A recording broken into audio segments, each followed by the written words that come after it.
Overlord Volume 4 Chapter 2 Gathering, Lizardmen Part 1. The sun was high in the sky after half a day's ride on Rororo. Zariusa reached his destination without encountering any of the enemies he had been worried about. There were several houses here which resembled those of the Green Claw tribe, surrounded by barricades of sharpened stakes pointing out on all sides. The gaps between the stakes were fairly large, but they were enough to keep away monsters like Rororo. There were fewer structures here than in the Green Claw tribe, but each of them was larger. Therefore, he could not determine which tribe had more people. Each building flew a flag which waved in the wind. Said flag was emblazoned with the lizardman symbol for red eye. Indeed, this was the first destination Zariusa had picked, the tribal dwelling place of the Red Eye tribe. After looking around, Zariusa breathed a sigh of relief. Fortunately, they still lived where his past information had told him they would be. He had feared that they had migrated after the previous war, and he would have to start by finding their tribe.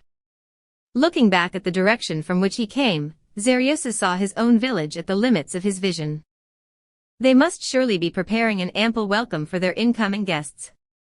While he had felt uneasy when he had left his village, he was quite certain now that they would not be attacked. The best proof of that was Zariusa's safe arrival here. While he was not sure if that was an oversight by that so-called Supreme One, or if this development fell within the predicted scope of events, it would seem the enemy did not intend to go back on their word, and neither did they intend to stop the lizardmen from preparing themselves. Of course, even if the forces of that Supreme whatever did show up, Zariusa had no choice but to follow through with all his might. Zariusa dismounted from Rororo and stretched lazily. Although riding Rororo for long periods of time made his muscles stiff, stretching like that filled him with comfort. After that, Zariusa indicated that Rororo should stay where he was and wait. Then, he took out some dried fish from his saddlebags and fed them to Rororo for brunch. Originally, he had intended to have his people bring their rations here, but he could not give that order, because it might have damaged the Red Eye's hunting grounds. After patting all of Rororo's heads, Zariusa set forth by himself. If he had kept Rororo by his side, the presence of the Hydra might leave the other side too wary to come out and speak. Since Zariusa had come to propose an alliance, he did not want to pressure them unduly. Water splashed around his feet as he advanced. From the corner of his eye, Zariusa noticed several warriors of the Red Eye tribe following his movements from within the barricade. Much like the warriors of the Green Claw tribe, they wore no armor and carried long spears, each of which was essentially a long stick tipped with a sharpened head of bone. Others carried slings, but the fact that none of them had discharged projectiles at him suggested that they had no intention of attacking right away. Zariusa did not wish to agitate them either, so he slowly drew closer until he reached their main gate. Then he turned to the lizardmen watching him warily, and shouted at the top of his voice, "I am Zariusa Shasha of the Green Claw tribe. I seek an audience with your chief." After some time, an old lizard man holding a gnarled staff arrived. He was trailed by 5 strapping members of his tribe. The old lizardman's body was painted with white designs. Is he their high priest? Zariusa cut an impressive figure even as he stood there waiting. Currently, they were equals. Thus, he could not show any sign of weakness. Zariusa remained still even as the priest inspected the brand upon his chest. "I am Zariusa Shasha of the Green Claw. There is something I must discuss with you. Though I do not wish to welcome you, our leader has decided to grant you an audience. Come with me." This roundabout reply left Zariusa somewhat confused. What baffled him was why he did not call their leader chief. In addition, they had not asked him for any proof of his identity. That said, it would be troublesome if he spoke too much and upset them. With a vague sense that something was wrong, Zariusa followed behind the group of lizardmen.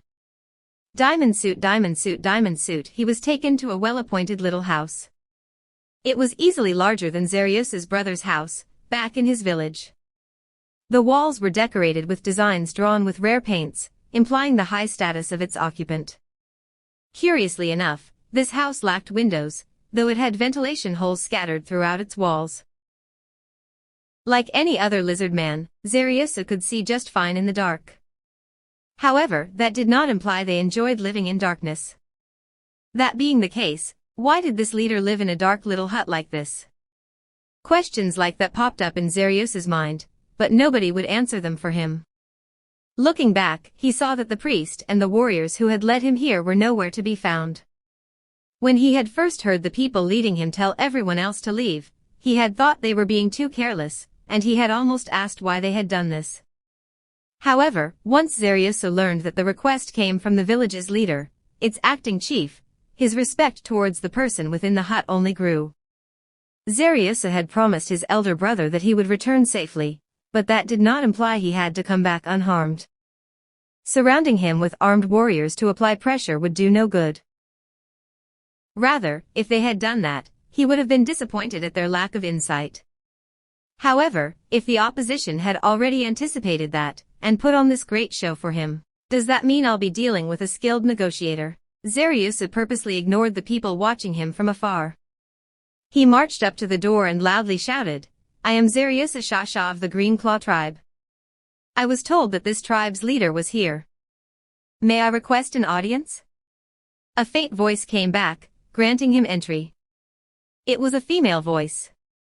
Xeriosu entered without a moment's hesitation. As expected, the interior was pitch dark. While he possessed dark vision, the dramatic change in light levels made Xeriosu blink. An acrid odor hung in the air, possibly from some kind of herbal concoction. Xeriosu had expected an aged female, but the voice easily shattered that preconception of his. "I bid you welcome." The voice had come through a door from the interior of the dark room, so he had assumed that it must have belonged to someone old. But now, he realized that her voice was young and full of vigor. As Xeriosu's eyes finally adjusted to the ambient light, the form of a lizard man resolved itself within his field of vision. Snow White. That was the first thing Xeriosu thought when he saw her. Her scales were as white as snow and bright as day, clean and free of imperfections. Her round, shiny eyes were crimson, glowing like rubies. Her slender body was not masculine, but feminine. Her body was covered in red and black tribal designs indicating that she was an adult, that she knew many spells, and that she was unmarried. Dear reader, have you been stabbed by a lance before? Xeriosu had. It was a searing pain that made him feel that something hot had been forcefully pressed against his body, an agony that pulsed through his body in time with the beating of his heart. Xeriosu experienced something like that. Only, it did not hurt, but Xeriosu stood silently in his original position. His counterpart's reaction to his silence was unreadable. With a mocking smile, she asked, "It would seem even the bearer of frost pain, one of the 4 treasures, regards me as an aberration as well." In the wild, albinism was a very rare condition. That was because albinos were very obvious, and they had a hard time surviving the rigors of life. The same applied to the lizard men, who possessed some degree of civilization. That was because they lacked the technology to enable people who feared the sun, and had poor eyesight to survive. As a result, there were very few adult albino lizard men, and some were even killed at birth.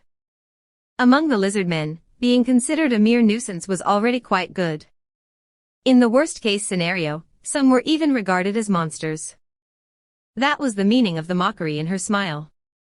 However, none of that applied to Xeriosu. "What's wrong with you?" the surprised female inquired of Xeriosu, who was frozen solid at her doorstep. Xeriosu's answer was a cry that grew high-pitched near the end, with some warbling in the middle. The lizard woman's eyes went wide and her jaw dropped slightly. It encompassed her surprise, confusion, and embarrassment. That sound was known as a mating call.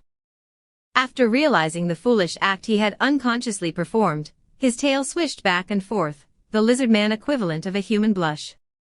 It thrashed so violently that it seemed as though the house would be torn down. No. No, that's not it. I didn't mean that. Xeriosu's panicked reaction seemed to calm the female down.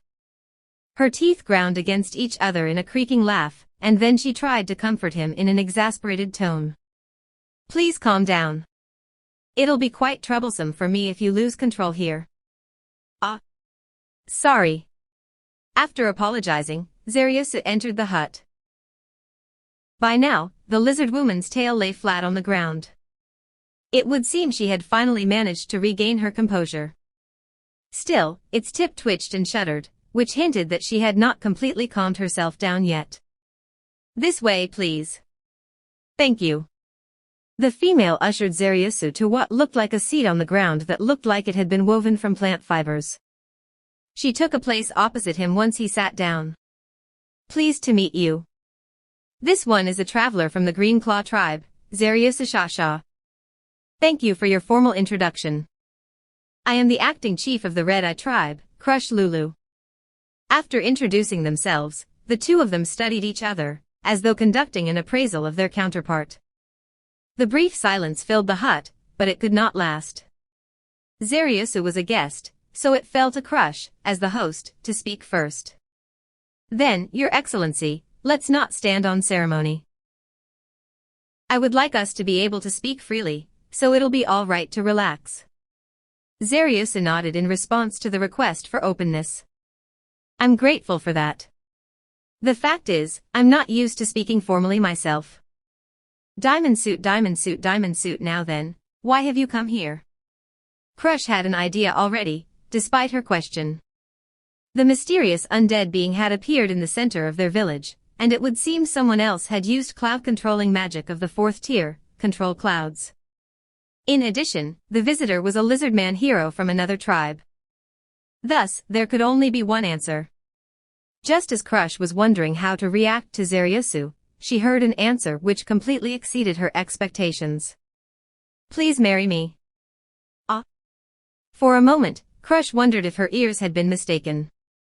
"Granted, that's not why I came. In addition, I know very well that this sort of thing ought to come after we've finished discussing business. However, I can't deny what I feel in my heart. I suppose you can mock me as a foolish male. millimeter. After hearing these words that she had never heard before since birth, and which she believed would never be directed at her, a storm of chaos tore Crush's heart apart, and she was completely unable to focus.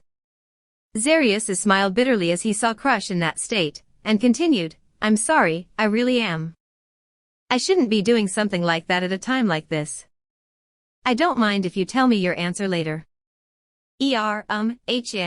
At great length, Crush had finally managed to gather her thoughts once more, or at the very least she had managed to begin thinking again.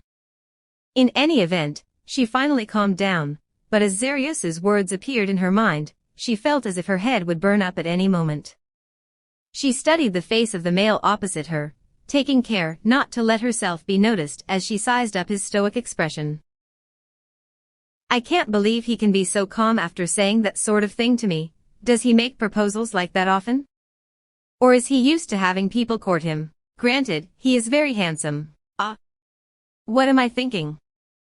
This must be his scheme. Yes, that's right. Clearly, he's just trying to wind me up. Besides, it's not as though anyone would propose to someone like me." Having never been treated as a woman before, she was thrown into turmoil by this experience. She did not notice the way the tip of Zariusu's tail twitched slightly. The male before her was also struggling to control his emotions and keep them from erupting forth. Thus, silence passed between them for a time. It would take a while before the two of them could cool their heads, heated by feverish thoughts. After enough time had passed for them to regain their composure, Crush realized that they should return to the original topic for now. Just as Crush thought to ask Zariusu about his reasons for coming to this village, she recalled what he had just said. How could I ask something like that? Crush's tail slapped the ground with a thwop. The male before her shuddered, as though he had been physically struck. Crush panicked, realizing that this was very rude behavior. Even if he was a traveler, he was still a representative of his tribe. Neither was he an ordinary lizard man, but a hero who bore frost pain. This was not the attitude she ought to be taking with someone like that. "But it's all your fault. Just hurry up and say something already." Zariusu had chosen silence because he was embarrassed.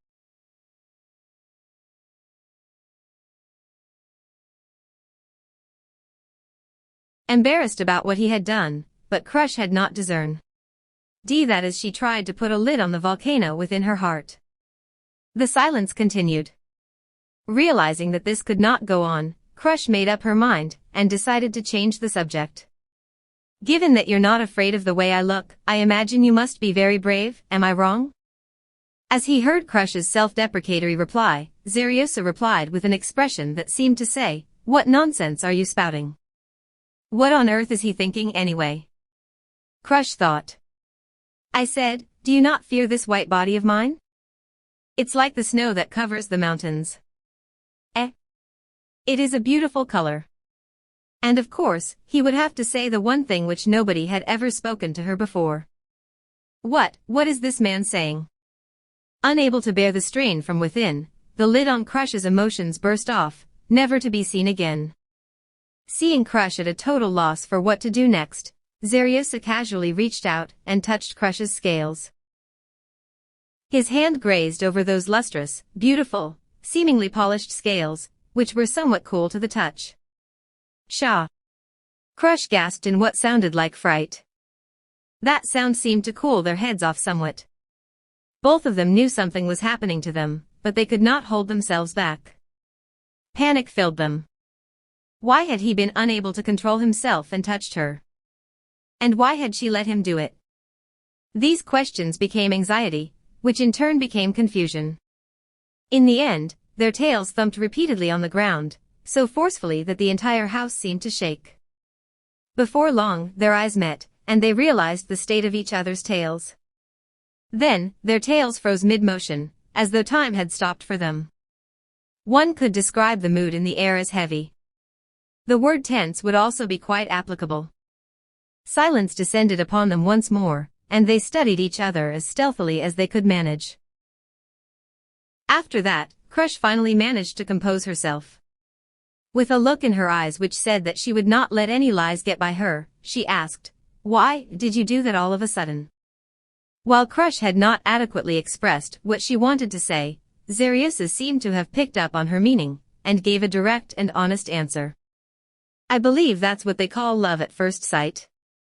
Also, we might die in this battle, so I didn't want to leave any regrets behind." Crush was left dumbfounded at how to reply to Zariosa's earnest confession. However, there was something within those words which she could not accept. So even the bearer of frost pain feels he might die? "We don't know about the enemy, so we can't take them lightly. Did you see the monster they used to relay their message? The one which came to our village looked like this." Zariosa handed Crush a sketch of the monster in question. She looked it over, and nodded. It's the same one." "Do you know what kind of monster it is?" "No. Nobody else in my tribe knows, for that matter." "Is that so? Well, I've seen a monster like that before." Zariosa's voice trailed off here, and then he studied Crush's reaction after saying, "I ran from it." I didn't beat it. Or rather, it nearly killed me." After realizing how potent that monster was, Crush breathed a sigh of relief. It would seem holding the warriors back had been the right thing to do.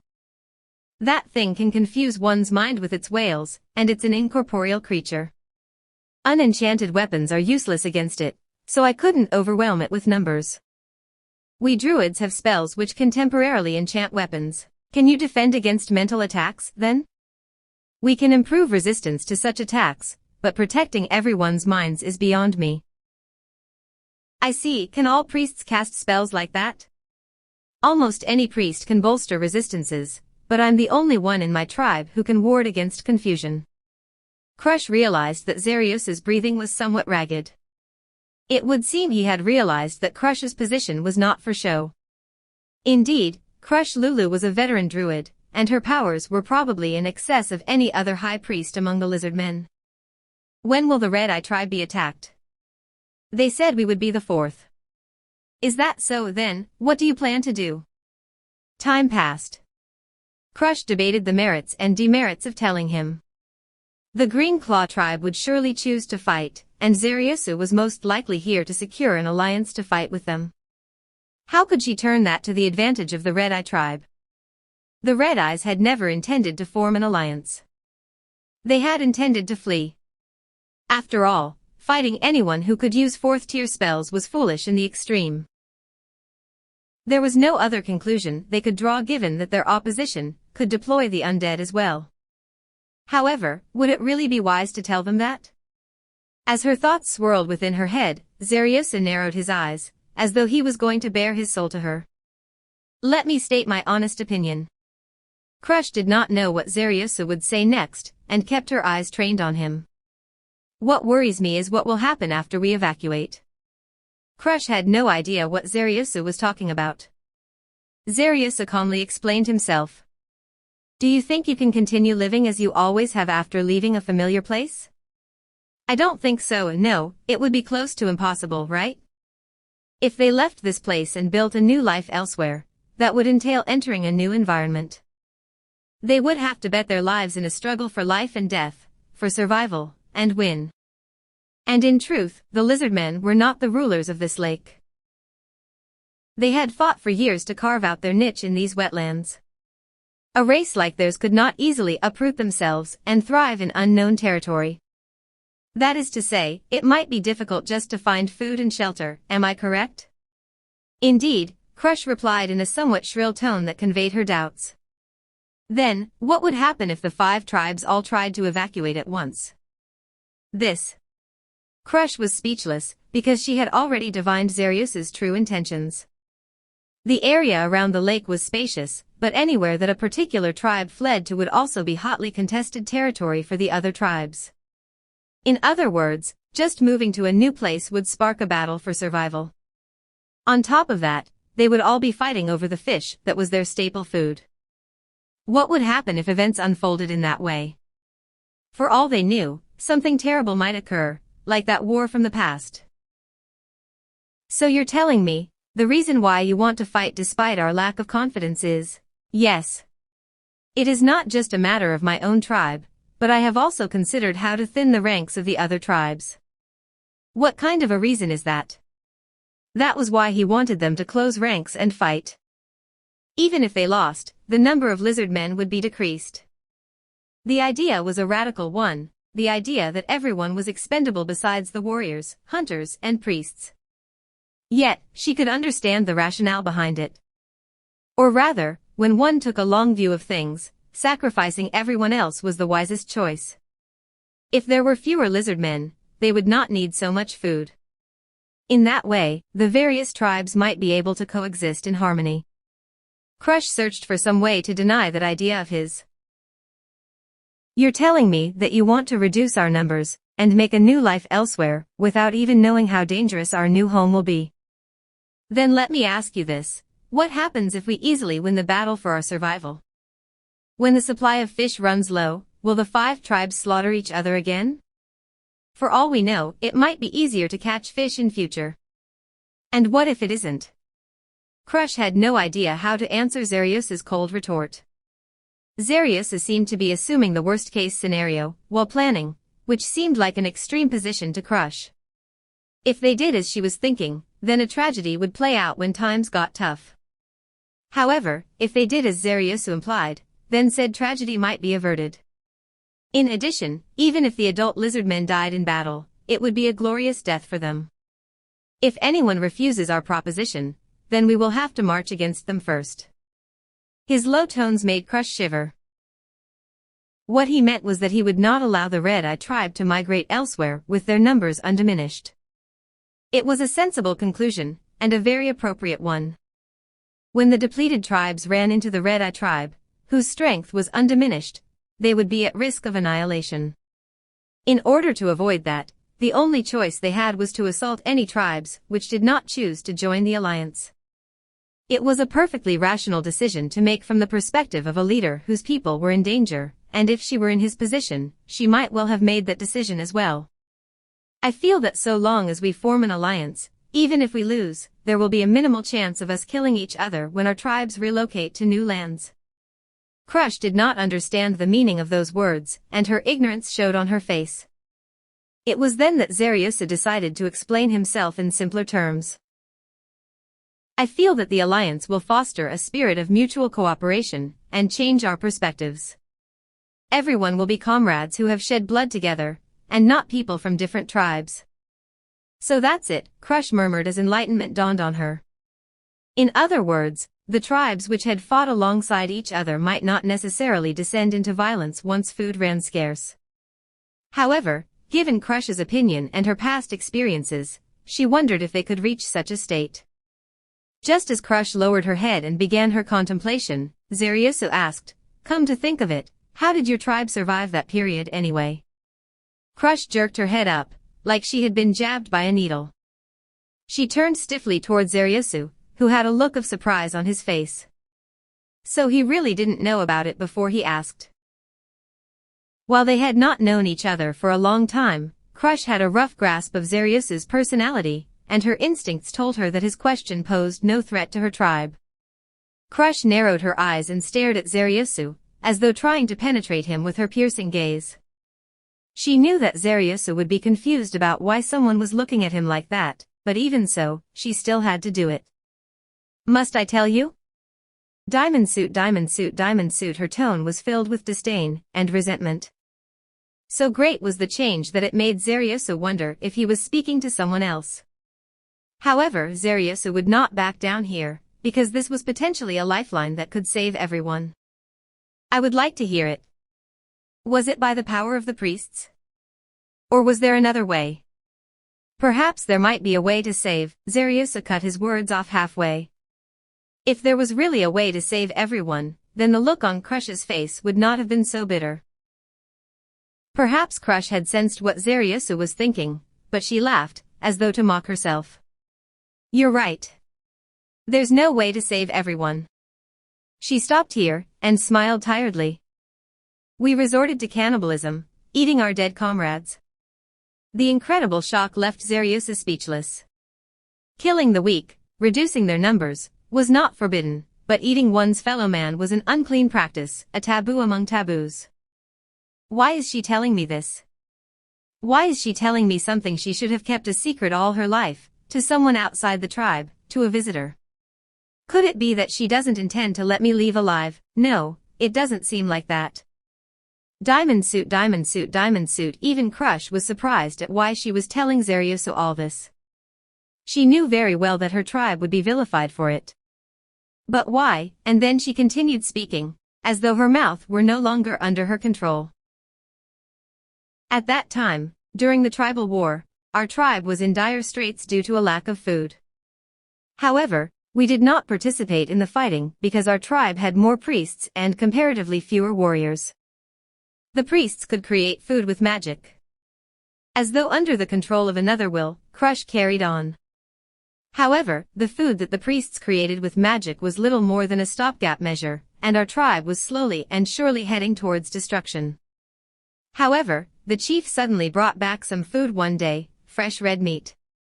Perhaps I wanted to confess my sins to him. The sound of Crush gnashing her teeth filled the air. The male before her listened silently. If he was repulsed by it, he showed absolutely no sign. Crush was thankful for that. Everyone had an idea of what that meat was. There had been strict laws laid down, and those families who violated them had been exiled. The chief only brought that meat back after those exiles had left. But everyone ignored their suspicions and ate the meat in order to survive. Of course, things could not go on like that forever. Everyone's pent-up feelings reached a head, and then they exploded. Crush closed her eyes and recalled the face of the previous chief. We, who ate that meat, even when we knew what it was, we were guilty of the same crime as the chief. When I think about it now, it almost seems laughable. After she finished her monologue, Crush looked Zaryusu in the